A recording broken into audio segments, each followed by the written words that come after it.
मुझे लगा था कि आज आप पेपर डिस्कशन के में इंटरेस्ट नहीं होंगे, इसलिए वीडियो डालने में थोड़ा मैं लेट हो गया। पेपर डिस्कस होगा, आंसर की नहीं होगी, पेपर बहुत ही ईजी है, आंसर की आवश्यकता नहीं है। कुछ क्वेश्चन हम डिस्कस करेंगे कि आईसीएसई ने लेवल अपने इम्प्रूव किया है।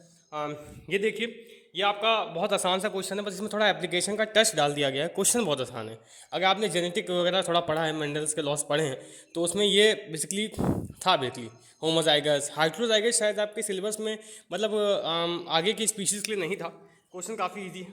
ठीक, एक सेकंड, हम बाकी क्वेश्चंस को भी करते हैं। अच्छा, ये लास्ट वाला था यहाँ पे एक तरीके से during lower diagram human art. अब देखिए, अब ये भी बिल्कुल मेमोरी बेस्ड क्वेश्चन, दूसरा वाला मेमोरी बेस्ड क्वेश्चन है। इस पर देखते हैं, कुछ एमसीक्यूज थे। अ साइंटिस्ट, देखो कुछ अच्छे क्वेश्चन ही डिस्कस करेंगे हम, तो बाकी सब सिंपल वाले तो आपको पता ही है क्या है। A scientist wanted to conduct a genetic experiment on mice, he cuts the tails of all mice and made them reproduce will the phenotype of the. अच्छा देखिए, फिनोटाइप पूछा, एक होता है जीनोटाइप, एक होता है फिनोटाइप। दोनों में डिफरेंस अगर आपको पता होगा, ठीक है, तो आप आइडिया लगा पाएंगे कि जीनोटाइप रेशियो क्या होता है, फिनोटाइप रेशियो क्या होता है। फिनोटाइप का मतलब जो फिजिकली जो कैरेक्टरिस्टिक आपको दिख रही है एक्चुअली ना, एक तरीके से। काफ़ी अच्छा क्वेश्चन है ये भी। आगे बढ़ें तो सेक्शन बी में पहला ही क्वेश्चन आपका फोटोसिंथेसिस से आ गया था एक तरीके से। ये आपको ग्रेप्स दिए गए हैं एक्चुअली, ठीक है। इसमें हार्मोन बताया गया है, जो आपको पता है कौन सा हार्मोन है, आपके बुक में भी दिया हुआ है। उसके तो क्वेश्चन एप्लीकेशन बेस्ड हैं, जैसा आईसीएसई ने प्रॉमिस किया था। बट इन क्वेश्चन को मैं टफ नहीं बोल सकता हूँ भाई, ऑनेस्टली।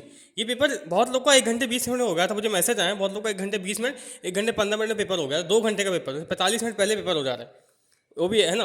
तो आई थिंक ये तो मुझे लगता है ठीक है। आगे देखें तो इसमें आप यह हाँ, पेपर ऑर्डर से नहीं, मुझे माफ़ करिएगा, पेपर डिसऑर्डर है, बट क्वेश्चन आ रहे हैं इसमें। आप फेज ऑफ देखिए सिंपल है। अच्छा, मैनी न्यूक्लियर पावर प्लांट्स, अब देखिए ये भी बहुत सिंपल है, पोल्यूशन से आया है एक तरीके से। अब ये भी मेरे हिसाब से सिंपल ही है, मेरे हिसाब से इसमें क्या है सर। अब देखिए, इसमें आपको ना एक तरीके से देखिए पूरा डायग्राम दे दिया है। ये मतलब बहुत लोग डायग्राम को मिस करके जाते हैं, तो इनका क्वेश्चन में दिक्कत आई होगी। ऐसा नहीं कि आप समझ नहीं पाएंगे कि कहाँ थायराइड है, कहाँ पैराथायराइड है, कहाँ हाइपोथैलेमस है, कहाँ पिट्यूटरी ग्लैंड है, कहाँ एड्रेनालाइन ग्लैंड है आपकी, ठीक है। ऐसा नहीं आप नहीं बता पाएंगे, बट दिक्कत होगी आपको, ठीक। ये देखिए क्वेश्चन, कंप्लीट अ फूड चेन। ये भी अच्छा क्वेश्चन है। फूड चेन आपका शायद से किस में था, पॉपुलेशन में था, आई थिंक पॉपुलेशन में ही होगा मेरे हिसाब से। बाकी यार बहुत सिंपल, मतलब मैंने ये बोला था कि लास्ट के 3 चैप्टर पढ़ के जाओ, लास्ट की 3 यूनिट पढ़ के जाओ, आपका सेक्शन बी में आपको 3 क्वेश्चन मिल जाएंगे, जो कि रियलिटी में हुआ ऐसा, पहली बात तो। अब आउल के बारे में पूछा गया, ये आपका उससे सेंस ऑर्गन से क्वेश्चन है, आसान था ये भी क्वेश्चन। मतलब क्वेश्चन, और ये क्वेश्चन तो बिल्कुल रटने वाला है, इसमें तो कुछ बताने की आवश्यकता नहीं, ठीक है। द ऑप्टिमम टेम्परेचर फॉर, ये बिल्कुल रटने वाला क्वेश्चन है, ये रटने वाला क्वेश्चन है। अब यहाँ पे एक एप्लीकेशन बेस्ड क्वेश्चन है, Ajay and Vijay siblings, Ajay can roll tongue. अच्छा, ये नॉन रोलर और रोलर वाले में है बेसिकली, फिनोटाइप की रेशियो पूछा है क्या। अच्छा, होमोजाइगस, अरे बहुत आसान है, होमोजाइगस हेटेरोजाइगस सब पता है आपको। अगर होमोजाइगस होता तो क्या डोमिनेट करेगा, कब डोमिनेट करेगा, है ना, सब पता है। आगे बढ़ते हैं यार, आसान क्वेश्चन था पहली बात तो। Vinnie's day begins with piping hot coffee, caffeine caffeine के बारे में पूछा गया। अच्छे क्वेश्चन है, क्वेश्चन अच्छे बट टफ नहीं है किसी भी एंगल से, मतलब अच्छे हैं कि एप्लीकेशन बेस्ड, थोड़ा आपको कुछ रीथिंक भी करवा रहे हैं, ऐसे सब एप्लीकेशन नहीं कर रहे हैं। और ये वाला, इसमें बहुत लोग इसकी देखिए प्रोट्रूडिंग आइज आपको दिख रही है, तो गॉइटर तो इसमें है, वो हमें दिख ही रहा है एक्चुअली, देखा जाए तो, ठीक है। अब यहाँ पे कुछ गॉइटर के बारे में पूछा गया, जैसे ऑप्थेल्मिक गॉइटर, तो ये आपकी बुक में दिया भी हुआ है, स्पेशल केस में गॉइटर में ही कई सारे स्पेशल केसेस आपको दिए गए एक्चुअली। और गॉइटर कब होता है ये भी पता है कि आयोडीन की कमी से होता है मेनली, अगर आप देखो तो, ठीक है।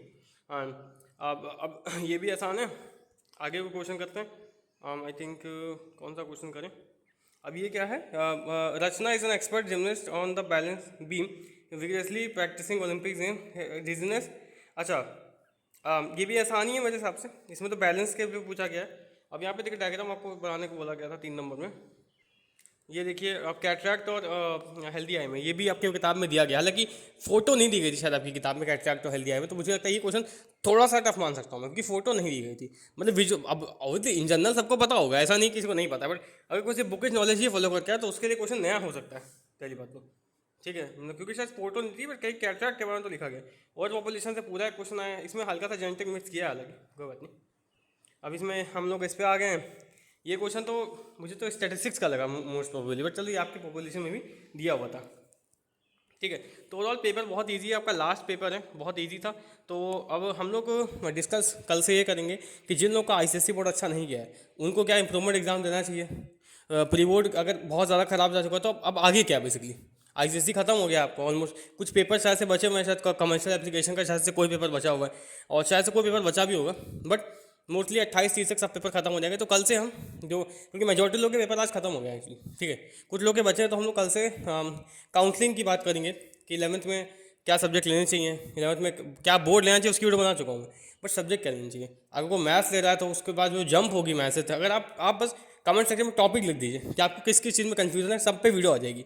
और देखिए ऑब्वियसली और कोई बहुत ज़्यादा ये एक्सपेक्ट करिएगा कि वीडियो बहुत ज़्यादा लंबी होगी, बहुत शॉर्ट वीडियो होगी ताकि आपका समय वे सेव हो। हालांकि अब तो आपका समय ही समय है। बाकी अगर आपका स्कूल स्टार्ट होने वाला है 11th का, कमेंट सेक्शन लिखिए अपने, मतलब ऑब्वियसली स्कूल का नाम हमने लिखना है आपको, बताइए कि आप 11th में क्या सब्जेक्ट ले रहे हैं, क्या स्ट्रीम लेनी चाहिए, प्रॉज एंड कॉन्स, सबको डिटेल में डिस्कस करेंगे आईएससी के पर्सपेक्टिव से। पहली बात तो मैं ऑनेस्टली बता दूँ, ये सीबीएसई का चैनल नहीं है, यहाँ पे आईसीएससी और आईएससी की ही बात होगी। अगर कोई सीबीएसई शिफ्ट कर रहा है, उसके बाद मैंने वीडियो बनाई है, तो सीबीएसई का मैं यहाँ पे कुछ डिस्कस नहीं करूँगा, क्योंकि वो मेरा फोकस ही नहीं है चैनल का एक्चुअली, ठीक है। चलिए, ओके, थैंक यू।